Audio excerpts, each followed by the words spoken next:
যতগুলি টুর্নামেন্ট খেলছি চেষ্টা করছি নিজের 100% দিয়ে নিজের বেসিকগুলি মাঠে প্রপার ইউটিলাইজ করার চেষ্টা করছি। তো ওইভাবে স্পেসিফিক বলতে গেলে অনেক লম্বা হয়ে যাবে, লম্বা করতে চাই না। অফ সিজনে কাজ করছি 3 বছর 4 বছর আগে যেরকম ছিলেন, এখন তো এতদিন ক্রিকেট খেলার পর তো অবশ্যই নিজের ম্যাচুরিটি লেভেলটা পরিচয় দিতে হবে। তো এতদিন পরে তো অবশ্যই এখন পরিপূর্ণ, আলহামদুলিল্লাহ।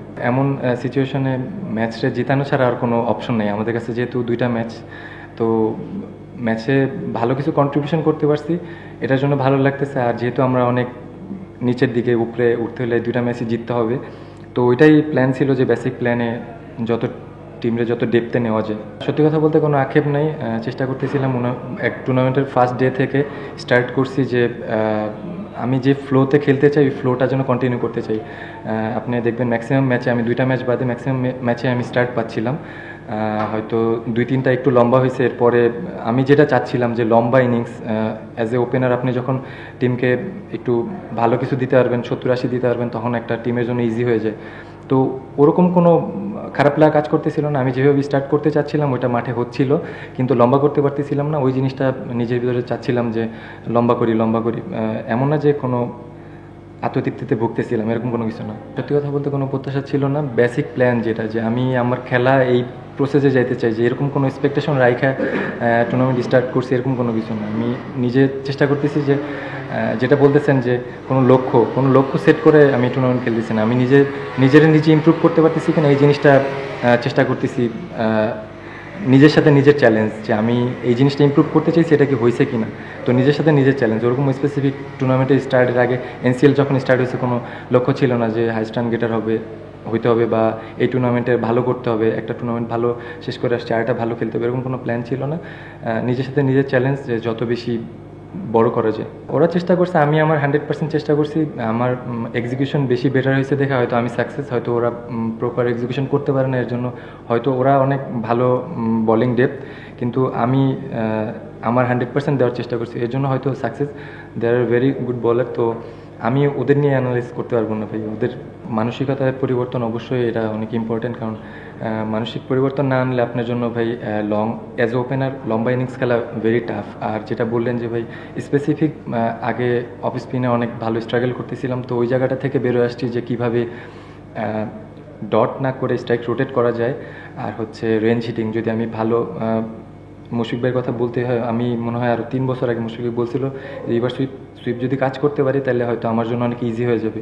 তো এখন অফ স্পিন বলে রিভার সুইপের জন্য আমার ইজি হয়েছে। দেন স্লগ সুইপ আগে অনেক ভালো ছিল, মাঝখানে আমি অনেক স্ট্রাগল করতেছিলাম, আউট হইতেছিলাম। তো এইসব জায়গা বলতে গেলে অনেক লম্বা হয়ে যাবে। তো অবশ্যই কিছু জিনিসের পরিবর্তন আনছি দেখে হয়তো এখন সাকসেসটা আসতেছে। ওইভাবে চিন্তাই করি না যে কে আলোচনা করলো সমালোচনা করলো, এইভাবে নিয়ে এগুলি চিন্তাই করি না। আমি আমার জিনিসগুলো নিয়ে বেশি চিন্তা করছি। মানসিকভাবে মিরাজ ভাই তো অনেক মেন্টালি স্ট্রং একটা ছেলে। তো সবাইকে বুস্ট আপ করে রাখার চেষ্টা করে, ড্রেসিং রুমটা কাম রাখার চেষ্টা করে। হয়তো আমরা টানা 3-4টা ম্যাচ হারছি, তো ওইভাবে পেশেন্টলেস ছিল না কেউ, যে প্যানিক করে গেছে এরকম না। আমরা জানি কিন্তু যে আমরা 2টা ম্যাচ না জিততে পারলে বাদ হয়ে যাব। এর আগে যে বরিশালের সাথে যেহেতু আমরা আগের দিনে হারছি, 180+ স্কোর ছিল।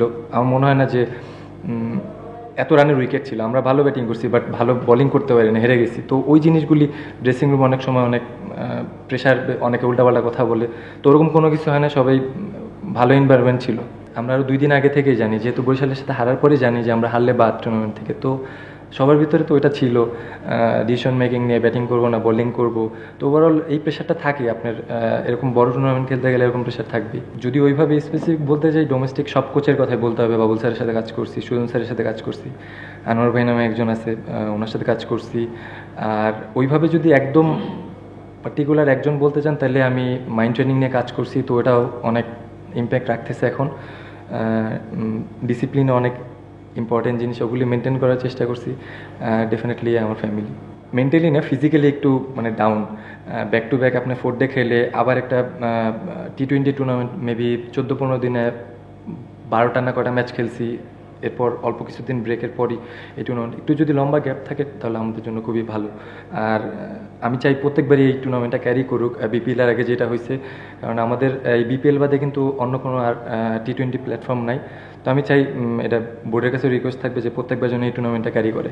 না, অবশ্যই মুশফিক অনেক দিন পরে ইনজুরি থেকে কামব্যাক করছে, ভালো স্টার্ট, দুর্দান্ত বোলিং করছে। আর হাসান তো অ্যাজ ইউজুয়াল সবসময় ভালো করে, ওর উপর আমাদের টিমের ট্রাস্ট অন্যরকম। তো ওরা গেমের ডিফারেন্স বের করে দিচ্ছে বোলিং পার্টে। যেটা যদি বলেন যে রনি ভাই বাদে কিন্তু সবাই মোটামুটি ভালো করার চেষ্টা করছে, কিন্তু হাসান, মুশফিক ওরাই গেমের ডিফারেন্স সিনারি বের করে দিচ্ছে। এরকম ভালো উইকেট হইলে সবসময় আমরা ধরেন এর আগে আমাদের দেশি প্লেয়ারদের নিয়ে অনেক কোশ্চেন হতো যে আমরা বাউন্ডারি মারতে পারি না, 4-6 মারতে পারি না। আপনি ভালো ট্র্যাক দেন, অবশ্যই আমরা ভালো খেলবো। এখন দেখেন আপনি এরকম উইকেট দিলে ব্যাটসম্যানরা সবসময় রান করবে। তো বাইরের দেশে আমরা সবসময় দেখি যে ওরা মারতেছে, এরকম আমরা সবাই এরকম মেন্টালি চিন্তা করে, মানে আমাদের দেশি প্লেয়াররা পারে না। আসলে ব্যাপারটা এরকম না, ভালো উইকেট থাকলে আমরা দেশি প্লেয়াররা অনেক রেঞ্জ হিটিংয়ে খুবই ভালো।